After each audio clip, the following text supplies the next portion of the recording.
Halo Libra, apa kabar? Ini untuk kalian, readingan kalian untuk di bulan Maret. Spesial untuk percintaan. Dan aku harap kalian sehat-sehat aja di tengah penyakit dan virus yang sedang melanda negara kita. Oke.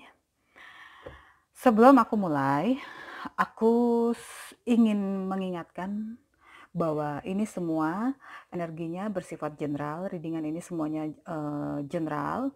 Kalau kalian mau yang lebih detail lagi tentang kalian itu harus personal reading ya.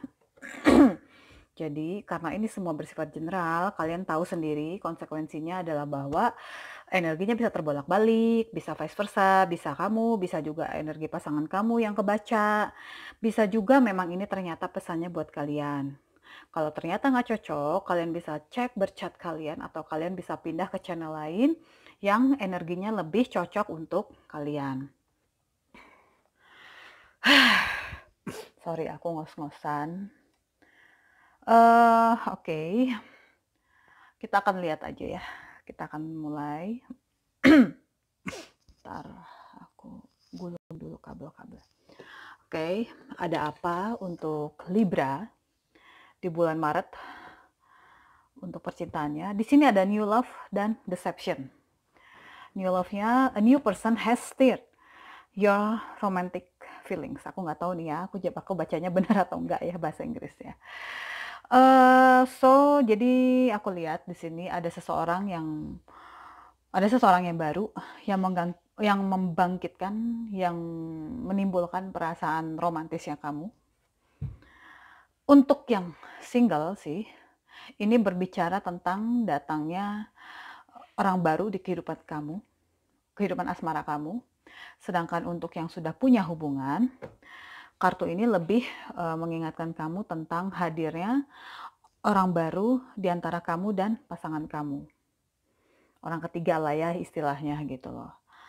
Tapi kalau aku ngelihat tebaran yang ada ya, kalau aku ngelihat tebaran kartunya, ini bukan bicara tentang orang ketiga sih ya gitu. Ini lebih mengarah ke kemungkinan yang pertama tadi. Ini lebih ke seseorang yang single yang ketemu dengan cinta barunya. Bisa jadi pada saat readingan ini aku bacakan, kalian mungkin sudah ada yang memulai berkomitmen dengan orang baru ini. Dan bisa jadi juga masih on proses, masih tahapan PDKT. Jadi kalau menurut aku sih yang mana yang resonate aja dengan situasi kalian. Sedangkan deception di sini, jadi someone is wearing a false self mask in this relationship katanya. Jadi seseorang tuh menggunakan topeng di dalam hubungan. Kalau aku sih ngelihatnya lebih dari sudut pandang bahwa ya mungkin karena hubungan kalian masih baru, jadi masih baru deket, baru memulai hubungan, jadi masih belum semua sifat dan karakter asli terungkap gitu. Namanya apa? Namanya hubungan yang baru, apalagi kalau masih dalam tahapan PDKT ya, kita sering kali terlalu berhati-hati gitu loh, terlalu menjaga perasaan dia, terlalu ya bagaimana cara kita untuk mengambil hatinya dia tuh jadinya kita nggak menjadi diri sendiri gitu. Itu aku lebih ngelihatnya ke arah situ. Nah, cuma menggunakan topeng itu juga ya kalau di dalam hubungan itu bukan melulu bicara tentang adanya penipuan di dalam hubungan. Misalnya nih ya, kalau yang dibilang penipuan dalam hubungan, misalnya pura-pura sayang, ternyata ada orang lain, ternyata ada orang ketiga. Ada kan ya yang kayak gitu. Pura-pura sayang padahal ada udang di balik batu. Ternyata cuma ngincar hartanya doang. Ada kan kasus begitu gitu loh. Nah, yang aku mau tekankan di sini, menggunakan topeng itu bukan melulu tentang itulah gitu loh. Sorry, aku batuk dulu. Bukan melulu tentang yang tadi aku jelasin. Bukan selalu tentang niat jelek seseorang kepada lawannya gitu. Buat aku sih ya, saat kita berpura-pura bahwa semuanya baik-baik aja, padahal ada unek-unek di hati kita yang tidak terungkapkan, Itu pun sama saja dengan menggunakan topeng. Jadi aku lihat sih ini lebih mengingatkan juga bahwa penting loh buat kita untuk bisa mendiskusikan kepada pasangan tentang perasaan tidak nyaman yang sedang kita rasakan. Dengan harapan, dengan berdiskusi itu, ini justru akan bisa meningkatkan hubungan kalian menjadi lebih terbuka, lebih jujur, gitu.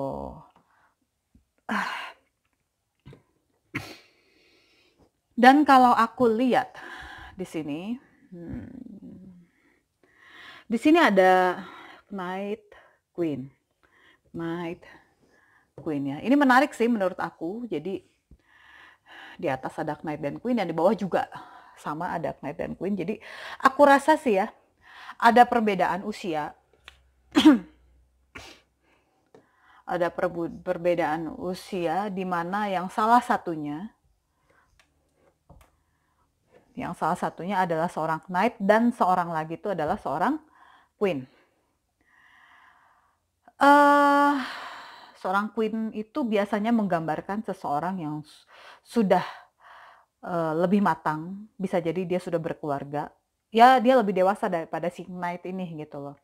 Bisa jadi si Queen ini adalah orang yang dulunya juga mungkin pernah menikah, pernah berkeluarga. Jadi ada kemungkinan orang yang kamu tuju ini juga mungkin dulunya pernah berkeluarga atau pernah menikah. Gitu. Aku lebih ngebaca begitu. Tapi ingat ya, ini seperti yang aku sudah ingetin tadi, ini readingan semua bersifat general. Jadi belum tentu cocok semuanya dengan kondisi kalian. Hanya personal reading yang bisa membaca lebih detail dan lebih pas lagi. Oke? Jadi, lanjut ya. Seorang Knight itu sudah dewasa sih sebenarnya gitu, tapi secara usia tetap lebih tua Queen. Jadi kan pasangan Queen itu kan seharusnya King gitu loh, tapi yang terbaca di tebaran ini adalah Knight. Jadi masih di bawah level seorang King gitu. Nah, apakah hubungan semacam itu menjadi masalah? Kalau kamu tanya pendapat aku, ya buat aku sih sah-sah aja gitu, selama kalian berdua tuh bisa saling menyeimbangkan gitu. Oke, jadi kalau aku lihat sih ya, persamaan di antara mereka berdua nih ya, seorang Knight dan Queen itu tuh sama-sama orang baik, sama-sama setia, sama-sama bisa dipercaya, sama-sama bisa diandalkan. Knight begitu, Queen pun begitu. Jadi aku ngelihat mungkin kalian itu seperti itulah gambaran karakternya. Dan ini energinya bisa vice versa ya. Bisa kamu yang Knight dan orang yang kamu fokuskan itu adalah Queen-nya. Bisa jadi juga terbalik. Kamu yang Queen, dia yang Knight. Kalian sesuaikan aja situasinya sendiri. Anggap aja kamu yang Knight ya. So, kalian usianya di bawah pasangan kamu. Seseorang yang senang bekerja keras dan gak pernah menyerah. Itu yang aku lihat. Seseorang yang penuh pengertian terhadap pasangannya. Beberapa mungkin ketemu dengan si dia itu di tempat kerja atau di sekitar tempat tinggal kalian. Dan kamu itu termasuk orang yang ambisius sih. Orangnya logis. Orientasi hidup kamu tuh sebenarnya kepada keluarga kalau kamu memang sudah berkeluarga gitu. Nah, gimana sih nih dengan si Queen of Pentacles ini? Sorry ya, tadi aku lupa menyebutkan bahwa ini Knight of Pentacles dan yang satu ini adalah Queen of Pentacles. Jadi sama-sama Pentacles ya. Nah, gimana nih dengan si Queen of Pentacles ini? Ya, kurang lebih juga sih. Ada beberapa persamaan karakter seperti yang sudah aku jelaskan tadi. Seseorang yang logis juga, seseorang ambisius juga, tapi dia itu lembut dan murah hati.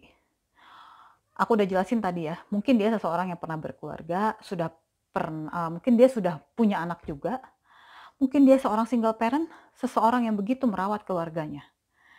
Dan seorang Queen of Pentacles itu tuh seseorang yang sukses secara materi dan dia tuh menikmati loh, menikmati betul hasil kerja kerasnya, menikmati betul materi yang dia miliki. Dan dia adalah dan dia tuh adalah orang yang termasuk peduli dengan orang-orang di sekitarnya. Itu. Dia nggak pandang bulu kalau sudah peduli dengan orang-orang di sekitarnya. Gitu. Oke. Dan kita lihat lagi berikutnya di sini ada cups. Cups. Oke, di sini banyak cups ya. Di sini ada nine of cups dan eight of cups. Aku lihat orang yang kamu tuju ini adalah orang yang juga menyukai kamu sebenarnya. Cuma ya harga dirinya lumayan tinggi. Jadi biarpun dia menyukai kamu, dia itu lebih memilih untuk nggak bergerak duluan sampai kamu yang memulai duluan. Gitu. Terlepas dari itu ya, dia bisa jadi termasuk orang yang bisa dibilang sedikit matre gitu. Itu kata-kata yang tepat nggak ya? Tapi yang jelas dia tuh seseorang yang menyukai kemewahan, sangat menyukai sesuatu yang berhubungan dengan dunia materi atau ya yang berbau-bau duit kali ya. Sementara kamu, Eight of Cups, ini sedikit bertolak belakang. Karena kamu sendiri justru tidak terlalu fokus dengan dunia materi. Memang, kamu tuh termasuk orang yang tekun bekerja, ambisius, tapi sebenarnya kamu lebih berfokus pada urusan spiritual. Itu yang aku lihat.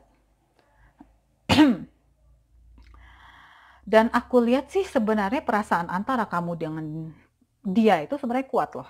Sudah ada star. Ada perasaan takut ditinggalkan, entah ini dari kamu, entah ini dari dia. Buat kamu ya, dia itu seperti bintang gitu. Tahu bintang kan ya? Cahayanya tuh indah untuk dipandang.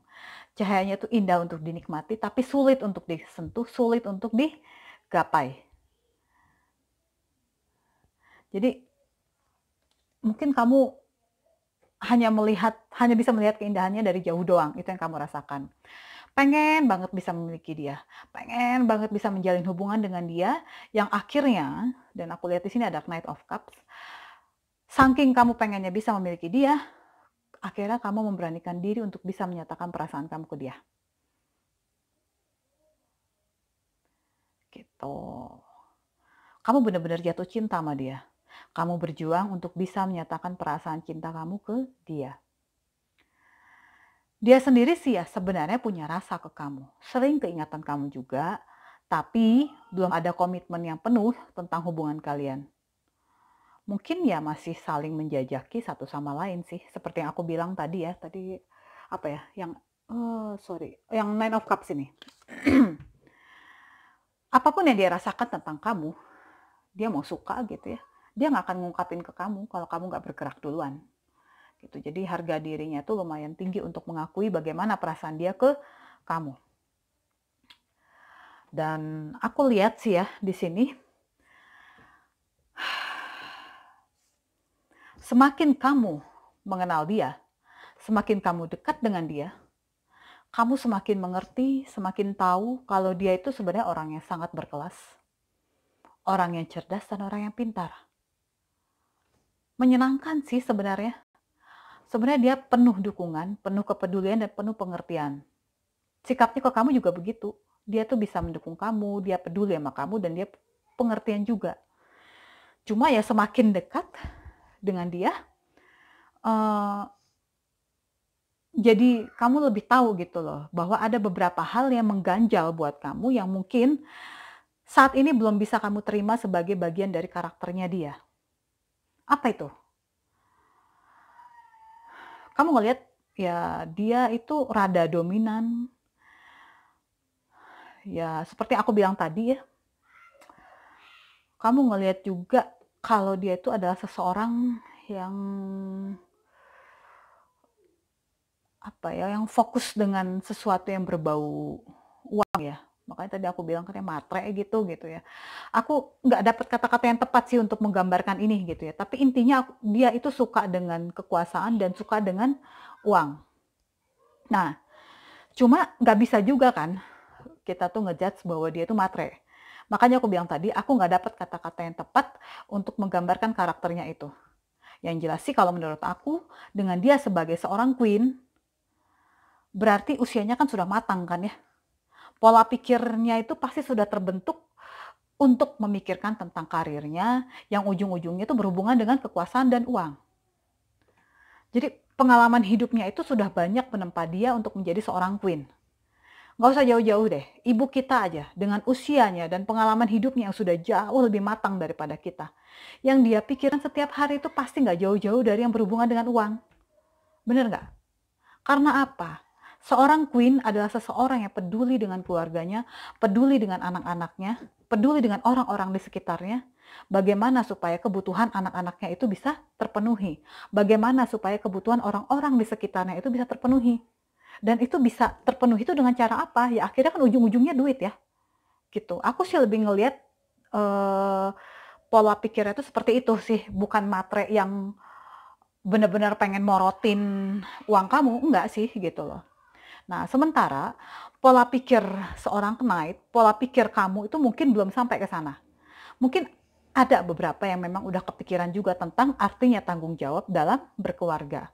Tapi belum sejauh pola pikirnya seorang queen. Nah, disinilah akhirnya kalian para knights itu mencoba memahami pola pikirnya dia dan mencoba untuk menaikkan level kalian untuk menjadi seorang king of pentacles. Entah itu dari pola pikir, sikap, tanggung jawab, dan lain-lain lah gitu.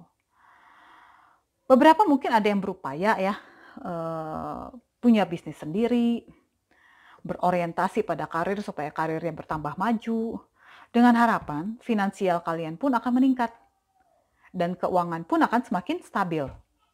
Semua itu kalian perjuangkan untuk bisa membuktikan kepada orang yang kamu tuju itu, kalau kamu layak untuk diperhitungkan, kalau kamu layak untuk menjadi pasangan hidupnya dia.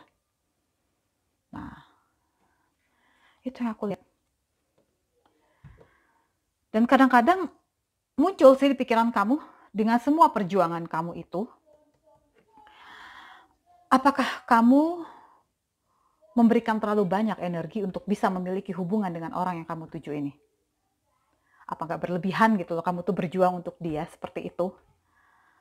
Sebenarnya kamu nggak juga keberatan dengan semua yang kamu perjuangkan untuk dia. Hanya aja terkadang-kadang mungkin muncul rasa kepikiran, rasa gelisah, takutnya dia nggak bisa menghargai apa yang sudah kamu perjuangkan.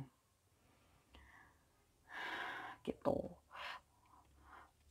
Kamu kepikiran dengan hal-hal yang tadi yang akhirnya bikin kamu gelisah, bikin kamu stres, bikin kamu tegang.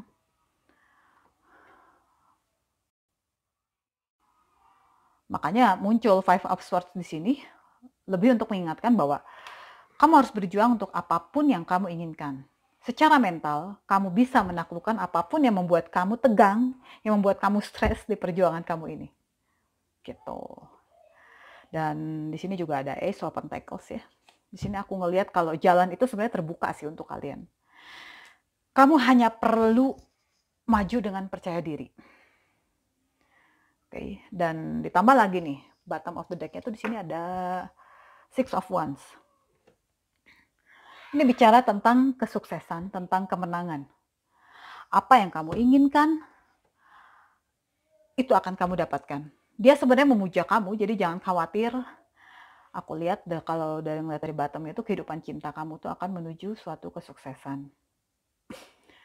Dan apa sih pesan semesta untuk kamu? Di sini ada the universe has my back. Untuk pesan kali ini